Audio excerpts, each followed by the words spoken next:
Pada video kali ini, kami akan mencoba membahas mengenai kasus yang sedang marak saat ini, yaitu tentang COVID-19. Pembahasan kali ini berjudul Fenomena Ketidakpatuhan Masyarakat Terhadap Imbauan PSBB yang disebabkan minimnya transparansi pemerintah kepada masyarakat. Sebelumnya, izinkan kami untuk memperkenalkan diri terlebih dahulu. Saya Ahmad Aditya Wibowo dengan NIM 2032022. Lalu Aisyah Konita dengan NIM 203200007. Anissa Salsabila dengan NIM 203200124. Nada Syifa Maharani dengan NIM 2032019. Dan yang terakhir Nafadila Sekar dengan NIM 203200219.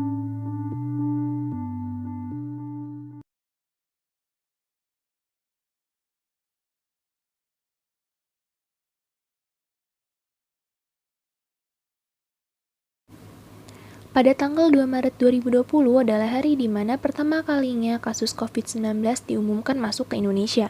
Dan ternyata dari satu kasus tersebut berubah menjadi sebuah pandemi. Tentunya pemerintah dengan segala upayanya berjibaku untuk menangani kasus pandemi COVID-19 ini. Salah satu upaya yang dilakukan oleh pemerintah adalah dengan menyebarkan informasi terkait dengan COVID-19 ini kepada masyarakat.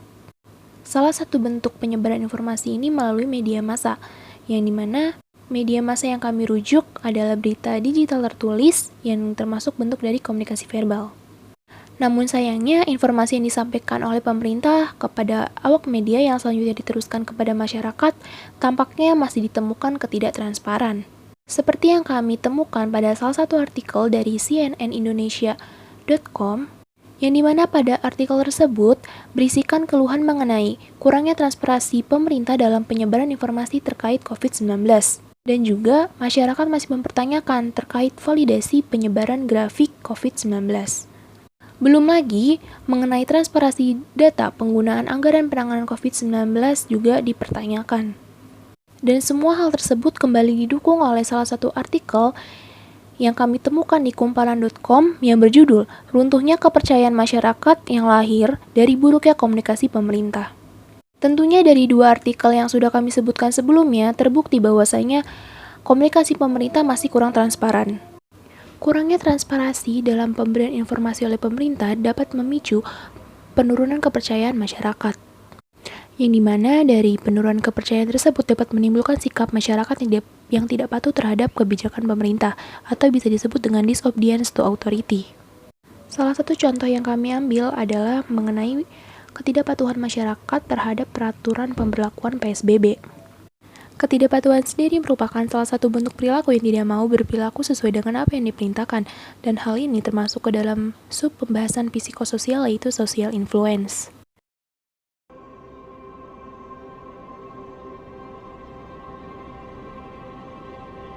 Pada Desember 2019, muncul wabah mirip dengan pneumonia yang dilaporkan pertama kali muncul di Wuhan, Provinsi Hubei, Cina. Kasus ini banyak bersumber dari pasar makanan laut Huanan. Pada Februari 2020, WHO menyebut virus ini sebagai COVID-19. COVID-19 sendiri merupakan singkatan dari Coronavirus Disease 2019. Dari awal ditemukan COVID-19 hingga sekarang, COVID-19 telah menginfeksi banyak manusia di berbagai belahan dunia.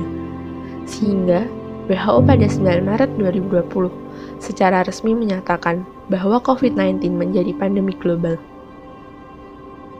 Virus COVID-19 ini menyebar melalui tetesan atau droplet yang terbawa dengan udara.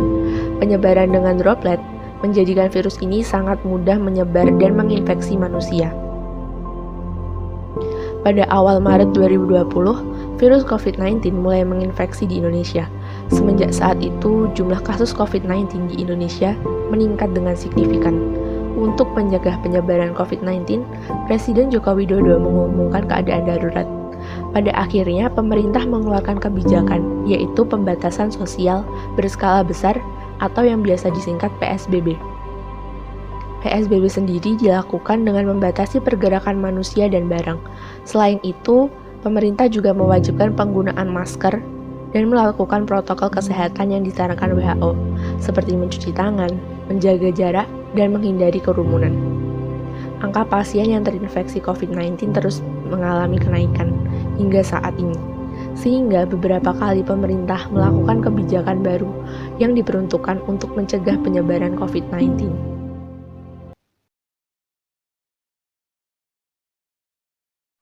Komunikasi satu arah dapat juga disebut dengan komunikasi linear.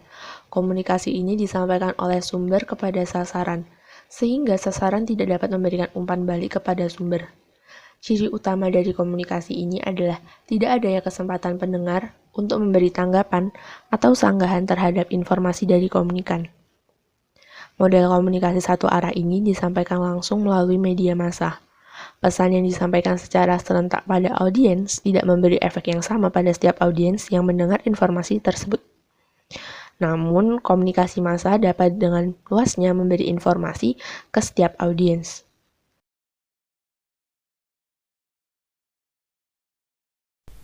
Dalam sebuah penelitian, dapat dijelaskan bahwa mayoritas masyarakat tidak percaya terhadap informasi yang diberikan oleh pemerintah. Hal ini dikarenakan pemerintah dipandang menyepelekan virus COVID-19 yang mulai menyebar di Indonesia. Penanganan yang dilakukan oleh pemerintah dinilai terlambat dan juga dinilai kurang waspada sedari awal.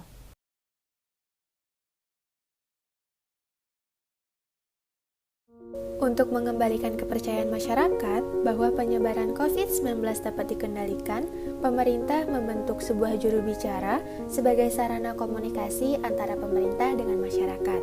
Juru bicara COVID-19 haruslah memperhatikan aspek etos, yaitu kredibilitas yang ia miliki, serta karakter pribadi yang dapat membuat masyarakat dapat mempercayai apa yang ia sampaikan. Aspek ini dapat digunakan juru bicara dalam menyampaikan data ataupun informasi terkait kasus tersebut, dengan tujuan mengembalikan kepercayaan masyarakat bahwa COVID-19 ini dapat dikendalikan dan bagi masyarakat yang terdampak dapat diberikan penanganan yang terbaik. Pola komunikasi yang disampaikan pun harus tepat sasaran dan dengan bahasa yang baik. Dalam memberikan informasi, juru bicara harus melakukan koordinasi dengan pemerintah setempat.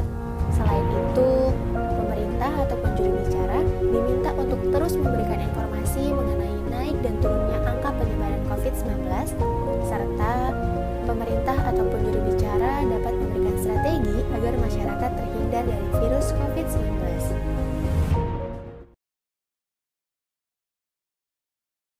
Nah, kesimpulannya, sebagaimana yang telah dipaparkan sebelumnya, dapat kita ketahui bahwa salah satu alasan mengapa masih banyaknya masyarakat yang tidak mempercayai pandemi COVID-19 ini yang berdampak pada tidak maksimalnya pelaksanaan PSBB adalah karena upaya pemerintah yang masih kurang transparansi saat menyampaikan informasi, apalagi untuk sebagian penduduk pinggir kota yang dapat dibilang minim pendidikan.